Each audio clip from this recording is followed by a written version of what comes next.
Narito na ang mainit na balitang dapat niyong tutukan sa One North Central Luzon ngayong Huwebes. Dahil lumano sa utang, isang magsasaka pinagkahampas sa ulo gamit ang kawayan. Patay! Pang-hold up ng isang lalaki sa isang convenience store. Sa pool sa CCTV. High tide sa Dagupan City. Posible pa raw umabot hanggang Oktubre. At pagmamahal ng isang batang babae sa kanyang baby sister, ramdam sa kanilang viral video.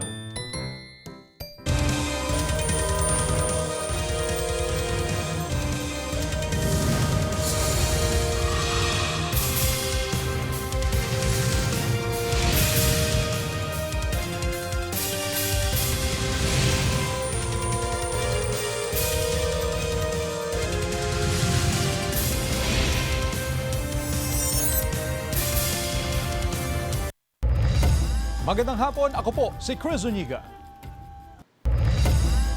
High tide sa Dagupan City, posibleng umabot pa hanggang sa buwan ng Oktubre ayon sa PARMC. Yan ang balitang tinutukan live ni Jasmine Gabriel Galban. Jasmine? Chris, nag-abiso na ang PARMC sa mga lugar na karaniwang binabaha bunsod ng high tide. Regular din ang kanilang ginagawang updating at posting sa tide level at tide forecast sa lungsod ng Dagupan. Mag-iisang linggo nang nararanasan ng baha sa Purok 5, Barangay Herrero Perez, Dagupan City dahil sa high tide. Malapit sa Pantal River ilang kabahayan sa lugar. May creek din sa barangay kaya mabilis ang pagtaas ng tubig. Karaniwang naranasan ng high tide bandang alas 10 ng umaga at humuhupa rin pagsapit ng alas 3 ng hapon. High tide talaga araw-araw dito. Lagi na lang nababas ang paa namin. Tapos pagka wala na naman, tapos bigla na naman lumaki, ganon. Halos nasisira na yung mga bahay sa kalakyan ng tubig dito. Sa monitoring ng Public Alert Response and Monitoring Center o PARMC, patuloy pa rin naranasan ng high tide na dahilan ng pagbaha sa ilang lugar sa Dagupan City. Sa tide forecast ng tanggapan, inaasang abutin pa ng ilang buwan ng high tide sa syudad. Since pumasok ang buwan ng June, nasa panahon na tayo ng high tide. Siguro mag-e-end to by later of October. Kabilang sa mga minomonitor ng PARMC na naapektuhan ng high tide ang mga island barangay. Ganon din ang mga barangay na malapit sa Pantal River. Nakikita ko is Barangay Pantal. Siyempre siya yung nasa mismong nasa river, yung ating island barangays na 5. Yung Barangay 1, Barangay 2 and 3, at saka part ng parang Pugo Chico. Ngayong araw ay nasa halos 1 metro ang tide level sa Dagupan City. Inaasahang bababa ang tide level sa syudad sa susunod na linggo. Chris, kabilang ang bahagi na ito ng Burgos Street sa karaniwang binabaha tuwing may high tide sa lungsod ng Dagupan. Sa mga oras nga na ito ay humupa na yung baha dito nga sa kalsada. Samantala, Chris, tuloy-tuloy ang ginagawang monitoring at inspeksyon ng PARMC, ganun din ng CDRRMO sa mga lugar na karaniwang binabaha tuwing may high tide para ma-monitor ang sitwasyon ng mga residente. Chris? Maraming salamat, Jasmine Gabriel Galban. Nahihirapan na raw ang mga na maghanap buhay ang ilang mangingisda sa Bulacan dahil sa pagbaba ng tubig sa Angat Reservoir. Kwento ng ilang mangingisda, pahirapan ang paghuli ng isda sa ilog na kalapit lang ng reservoir dahil hindi na malinaw ang tubig. Dulot daw ito ng matinding pagbaba ng water level. Sa latest data ng Pag-asa, 155.42 meters ang water level sa Angat Reservoir. Mas mababa yan sa 160 meters na critical level. Bukod sa Angat Reservoir, bumaba rin ang water level sa Ipo, San Roque, Magat, Pantabangan, Ambuklaw, Lamesa at Caliraya Dam. Binga Dam lang ang tumaas ang water level, habang walang paggalaw sa Ipo Dam.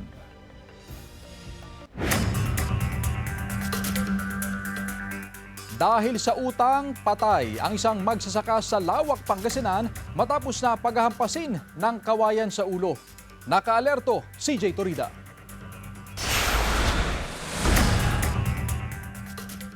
Patay ang 68 anyos na lalaki matapos pagkahampasin ng kawayan sa ulo sa barangay Kabilawan, Lawag, Pangasinan gabi noong Lunes. Nakahiga raw sa terrace ng isang abandonadong bahay ang biktima nang biglang dumating ang sospek na may daladalang kawayan. Saka pinagkahampas ang ulo ng biktima. Bago nangyari ang krimen, sinisingil daw ng biktima ang sospek sa kanyang pagkakautang. Ang tinitignan po nating anggulo doon yung old grudge dahil nagmula na rin po ito sa pagkakautang ng suspect dito po sa victim natin. Ayon pa sa pulisya, may pagtatalo na raw sa pagitan ng biktima at sospek sa mga nakalipas na araw. Aminado ang sospek sa ginawang krimen. Tapos nakaupo kami dalaw dun sa flooring. Kinukulit na naman ako. Sa utang niyo, sir? Sa utang ko daw na kawayan, dami kong utang daw, pero yung utang sa akin, pinabayaan ko na. Ayon pa sa sospek, may utang din daw ang biktima sa kanya, pero pinabayaan na niya. Desidido ang pamilya ng biktima na magsampa ng reklamo laban sa sospek. Hirap na tanggapin yung ganun ang pagkamatay po niya. Kasi hindi ko maano yung nakita ko. Sobra po. Nasaktan kami sa nakita namin kalagayan niya nung namatay na siya. Dami niyang sugat po. Lahat sa mukha, sir, sa liig. Kaya tuloy namin po yung kaso. Kasama si Henry Duminsil, CJ Torida, One North, Central Luzon. Nabigyan ng driver's license ang 30 katutubong Aita sa Angeles City. Ito'y matapos silang sumailalim sa libreng driving school training na ipinagkaloob ng city government. Higit pa sa isang lisensya sa pagmamaneho, nagsisilbi raw itong daan tungo sa mas maraming oportunidad sa trabaho, mas matatag na kabuhayan at mas magandang kinabukasan para sa kanilang mga pamilya. Ayon sa lokal na pamahalaan, patuloy nitong isinusulong ang mga programang may tunay na pakinabang sa bawat sektor ng lipunan, kabilang na ang mga katutubong Aita. Nakatanggap ng tig 10 kilong bigas ang mga rehistradong tricycle drivers, pedicab drivers at mga solo parent bilang bahagi ng programa ng lokal na pamahalaan ng Maldan, Pangasinan. Inihanda ng lokal na pamahalaan ang daang-daang sako ng mga bigas para sa libu-libong benepisyaryo.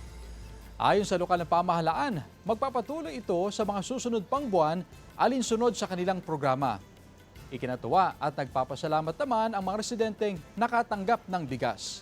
Masyado magkonta, matanda na ako. Para sa amin, sa pamilya ko, malaki din ang tulong nitong bigas na pang-araw-araw, mahal ang bilihin.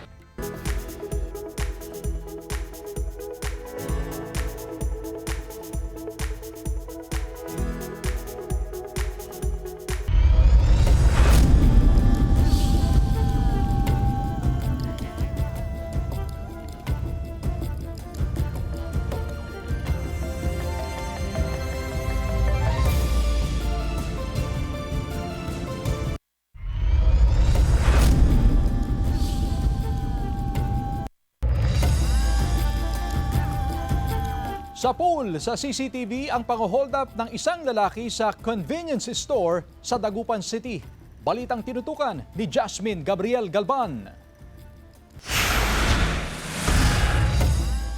Sa video na ito nakuha sa isang convenience store sa Barangay Bunuan, Gasat, Dagupan City. Mag-aalas 3 ng madaling araw noong linggo. Makikita ang pagpasok ng isang lalaki sa tindahan. Dumiretso ang lalaki sa kaha. May hawak siyang patalim. Nilapitan ng babae na nagbabantay sa tindahan at mabilisang kinuha ang pera. Walang nagawa ang babae. Nakiusap na lang daw na wag siyang saktan. Lumabas ang lalaki at naglakad papasok sa isang kalye. Ilang metro lang ang layo sa tindahan. Dalawa po yung nagbabantay namin dito. So tsinempohan niya po na pagkaalis ng cashier na isa, so mga 3 minutes lang. So dahil mag-isa na lang yung cashier namin dito, tapos inabangan niya na walang tao sa labas, agad-agad na umatake na agad siya. Tumanggi ng may-ari sabihin kung magkano ang kabuang halaga ng pera na tinangay ng sospek. Blanco rin ng may-ari sa pagkakakilanlan ng sospek. Pero naniniwala siyang hindi dayo ang sospek doon. Tapos mukhang taga dito lang po siya kasi dito po sa street na to, nakita po siya na pumasok at lumabas. Tapos wala po siyang getaway vehicle na kahit na motor po eh. So ang dala niya lang po kutsilyo na maliit. Hindi na muna nagbigay ng pahayag ang pulisya habang nagpapatuloy ang investigasyon. Nakahanda raw ang may-ari ng convenience store na magbigay ng pabuya sa sino mang makakapagbigay ng impormasyon tungkol sa suspect. Kasama si Daryl Peralta, Jasmine Gabriel Galban, One North, Central Luzon.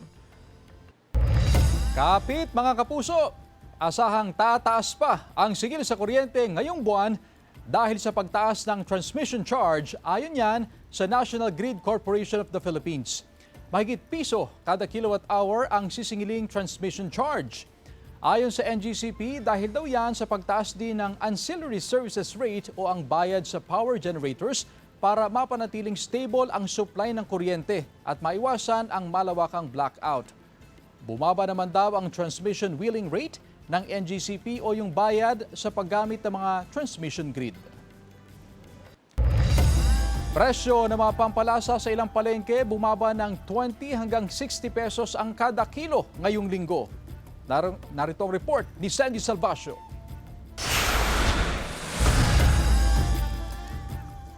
Maagang namalengke sa Kalasyaw Public Market si Nanay Delia kanina. Bumili ng mga pampalasa tulad ng sibuyas at bawang. Ikinatuwa nito ang malaking pagbaba sa presyo ng mga pampalasa ngayong linggo. Okay lang sa amin yan, syempre. Pag bumaba, natural, may ano yan, may tulong din sa amin. Opo. Kasi kung mahal, hindi nabibili ka ng ano, konti-konti na lang. Ngayong araw, nasa 100 pesos ang kada kilo ng pulang sibuyas na dati ay 160 pesos. 80 to 100 pesos naman ang kada kilo ng puting sibuyas na dating nasa 120 pesos. At ang nooy 200 pesos kada kilo na luya, nasa 140 to 160 pesos ngayon. Halos walang pinagbago sa presyo ng bawang. Matatag din daw ang supply ayon sa mga negosyante. Hindi katulad nung nakaraan gabing taas mo, kaso halos ayaw na pong bibili ng mga konti, parang pa isa-isa lang po, hindi katulad ng ano. Dati kasi tag-isang piraso lang, ngayon 1/4 na yung binibili nila. Gayunman, iniiwasan daw nilang bumili ng maraming supply ngayong tag-ulan. Opo, kasi madaling masira yung mga ano eh. Hindi ba kami nag-i-stock? Sa Mangaldan Public Market, bumaba rin ng 10 to 50 pesos ang kada kilo ng mga pampalasa. Pero matumal daw ang bentahan dahil sa dami ng mga nagtitinda. Ayon sa Mahang Industriya ng Agrikultura, posibleng sa mga susunod pa raw na linggo ang matatag na presyohan at supply ng mga pampalasa. Continuous naman yung production and yung price naman stabilized. Sa tingin naman natin, pagka walang weather na medyo malakas ang hangin, stabilized naman yung price. Kasama si Ron Alister Tañedo, Sandy Salvacio, One North, Central Luzon.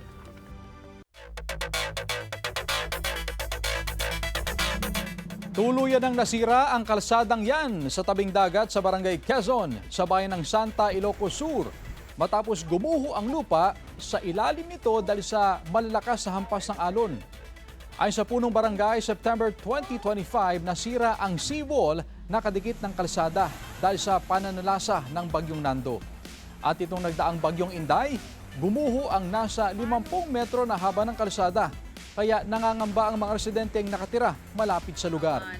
Sarado ito ngayon at hindi na muna madaanan ng mga residente. Naipaabot na raw ng punong barangay ang sitwasyon sa mga kinauukulang ahensya ng gobyerno at nagsasagawa na raw ng aksyon. Sa ngayon, inihanda na ang paglalagay ng gabion basket at boulders bilang pansamantalang solusyon upang hindi na lumala ang pagguho ng lupa. Pinag-usapan namin noon kung paano mag-provide ng mga material.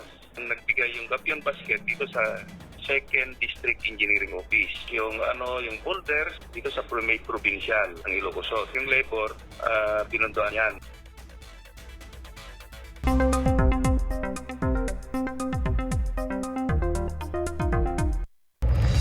Mga kapuso, walang bagong sama ng panahon o bagyo na minomonitor ang pag-asa na posibleng makaapekto sa bansa.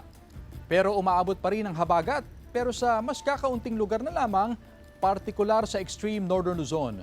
Posible rin ang localized thunderstorms sa iba pang lugar. Sa datos naman ng Metro Weather, may tsansa ng ulan sa halos buong northern Luzon at ilang bahagi ng Central Luzon. May malalakas na ulan sa ilang panig ng Cagayan, Kalinga at Isabela. Posible ang pag-ulan sa iba pang bahagi ng bansa.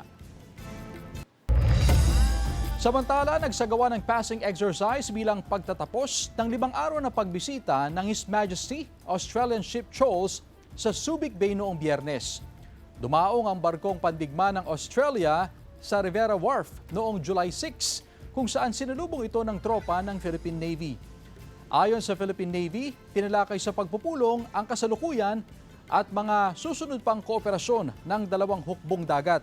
Kabilang na ang pakikilahok sa Rim of the Pacific Exercise, paghanda sa mga bagyo at mga operasyon para sa humanitarian assistance and disaster response. Nagtapos ang pagbisita sa isang formal na send-off ceremony sa Rivera Wharf bago magsagawa ang 2 hukbong dagat ng PASEX sa karagatang pagsasanayan na naglalayong higit pang mapahusay ang interoperability at koordinasyon sa mga operasyon. Ang Australia ay isa sa mga pangunahing katuwang ng Pilipinas sa larangan ng depensa. Regular na nagsasagawa ang 2 bansa ng bilateral at multilateral na mga aktibidad militar upang mapalakas ang seguridad sa karagatan, kakayahan sa pagtugon sa mga sakuna at katatagan ng Indo-Pacific region.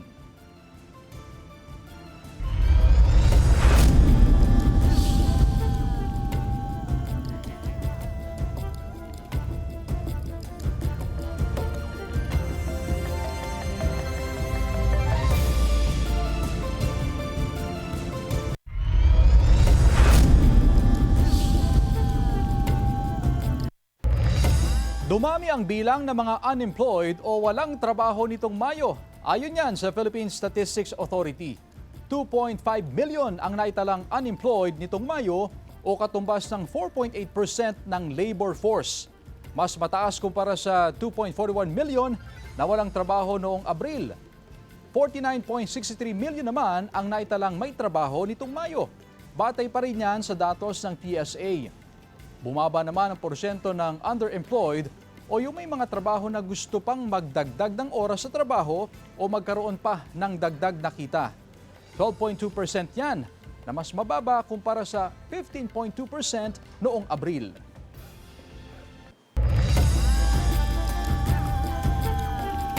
Tatlong katao ang arestado sa pagbebenta ng pekeng pataba sa Talavera, Nueva Ecija. May exclusive report si CJ Turida. Arestado ang 3 katao matapos mahulihan ng mga otoridad ng pekeng pataba sa barangay San Ricardo, Talavera, Nueva Ecija. Nagtuha ng mga sospek na kinabibilangan ng ahente at 2 helper na nagkakarga ng sako-sakong pataba sa truck. Magkatuwang ang Talavera Police at Fertilizer and Pesticide Authority. Sa operasyon, nauna rito nagreklamo ang may-ari ng isang kumpanya na pinipeke umano ng mga sospek ang kanilang produkto. Ayon sa kumpanya, suspendido ang paggawa nila ng pataba simula pa noong Mayo. Pero ikinagulat daw nilang may mga kumakalat pa rin silang produkto na ibinebenta sa murang halaga. Matagal na po kaming naka-stop sa sales. Inaayos po namin sa FPA yan. Kaya po kami hindi nag-ooperate. Sila po ang nag-ooperate. Kung sila po ay may hawak po na sila ay, ang produkto nila ay pumasa, sila po kasi yung talaga. Sila yung lihitong may-ari ng produkto. Pero po kung ito po, kung magpapakita po sila sa amin na ito po ay pumasa din, ang tanong ko po, kanino po nila pina-analyze? Para makatiyak, bumili ang kumpanya ng pataba at agad ipinasuri sa FPA at doon napag-alaman na peke ang produkto. Agad silang nakipag-ugnayan sa otoridad upang isagawa ang bypass operation na nagresulta sa pagkakahuli ng mga suspect. Right now po, imbestigahan po natin ito at alamin po natin kung saan po yung source po nito. 260 bags ng mga pekeng pataba ang nakumpiska sa operasyon. Nagkakahalaga ang mga ito ng 258,000 pesos. Mahaharap ang mga nahuli sa reklamong paglabag sa Intellectual Property Code of the Philippines. Hindi naman po talaga ako nagbebenta niyan. Parang inutnato lang pong ibenta. CJ Torida, One North, Central Luzon.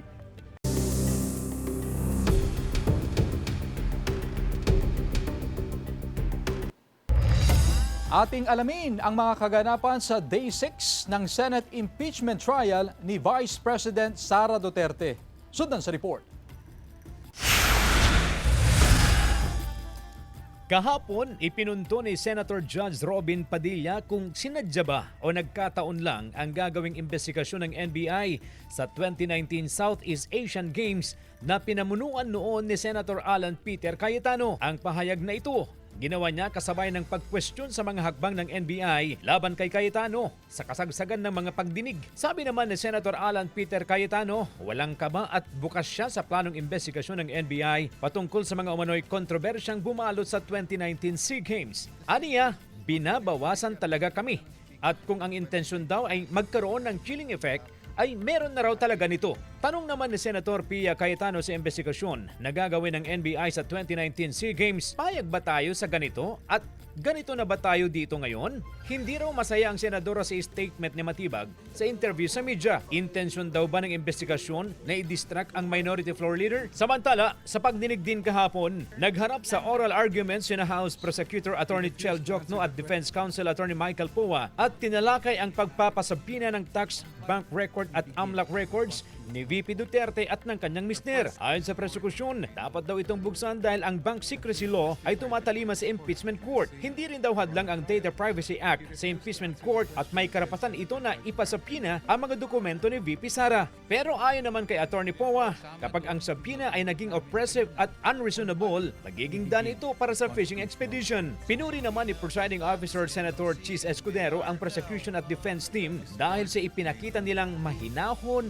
at magalang na pagpapalitan ng argumento sa impeachment trial. At matapos ang nangyaring oral arguments, nagkaroon ng caucus ang senator judges upang pagdesisyonan ng motion ng prosekusyon na ipasabina ang tax, bank at anti-money laundering council records ng bise. Matapos ang higit isang oras sa pagpupulong, napagkasunduan ng Senado na kailangan nila ng mas maraming oras upang pag-aralan ng issue bago maglabas ng desisyon. At sa Lunes, magpapatuloy ang pagtatanong ng senator judges sa prosekusyon at depensa kasabay ng inaasahang paglabas ng desisyon ng Senado kung ipapasabina ang mga bank record at iba pang dokumento ni Vice President Sara Duterte. At sa susunod na linggo, sasalang naman sa paglilitis si NBI Director Melvin Matibag. At inaasahan ding haharap ang unang witness kaugnay sa confidential funds ng BISE, CJ Torida.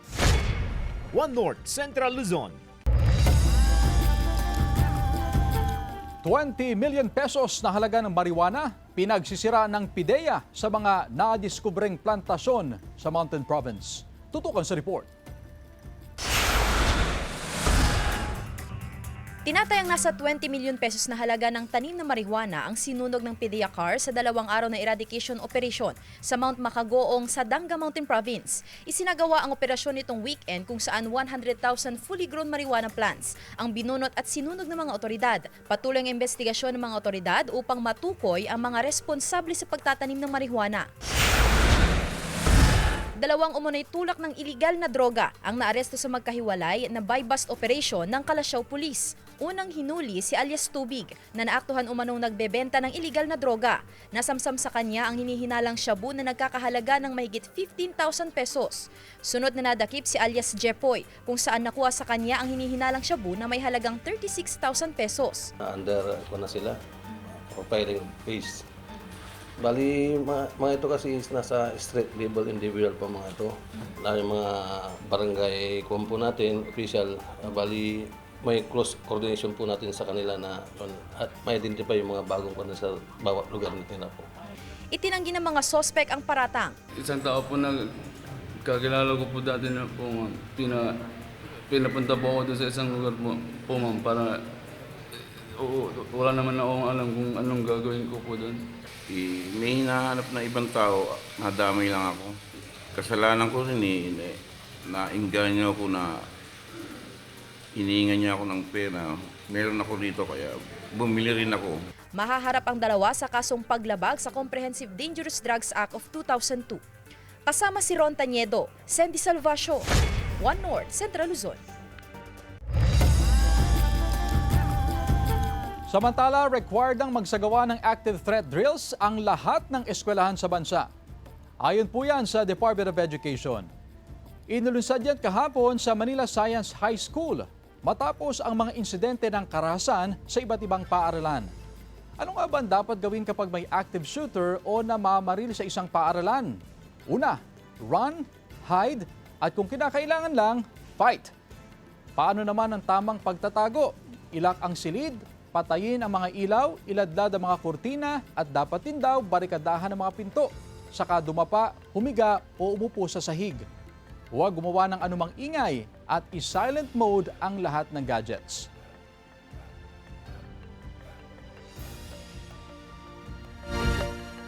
'90 killer earthquake, sinariwan ng ilang nakasaksi sa malakas na lindol.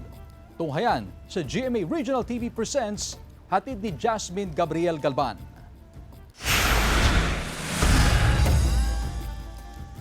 Sariwa pa sa alaala ng tricycle driver na si Eddie Bonzo ang nangyaring malakas na lindol noong July 16, 1990.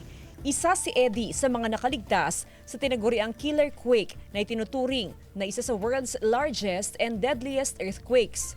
Nagbabantay raw sila noon sa kanilang negosyo ng biglang lumindol.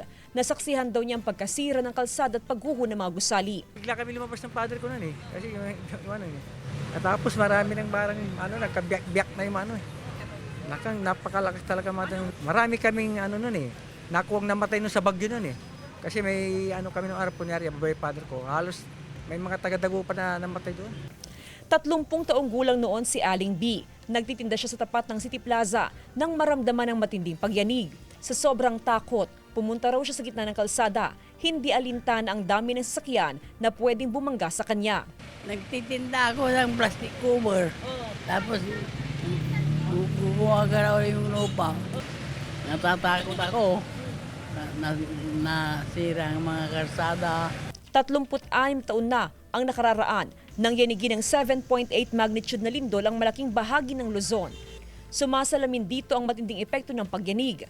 Sa halos 1 minutong pagyanig, maraming gusali ang nawasak, halos 2,000 katawang namatay, at bilyon-bilyong pisong halaga ng mga ari-arian ang nasira. Sa paglipas ng panahon, maraming aral sa buhay ang idinulot ng lindol. Patuloy ang pagtatayo ng mga earthquake-resistant building ng LGU Dagupan na magsisilbing evacuation center sakaling tumama ang The Big One na posibleng magdulot ng tsunami sa syudad. Plano rin ng LGU na dagdagan pa ang mga community tsunami alerting station sa lungsod. Nagkakandak po sila ng pinapaintig yung kanilang awareness sa earthquake. So nagkakaroon sila ng simulation drills. Kaakibat na po yung tsunami drill po. And the same time, nagle-lecture na rin po kami kung ano yung mga dapat nilang tandaan. Tuloy-tuloy mga simulation exercises para ihanda ang bawat Dagupenyo sa posibleng pagtama ng lindol at tsunami. Kasama si Daryl Peralta, Jasmine Gabriel Galban, One North Central Luzon.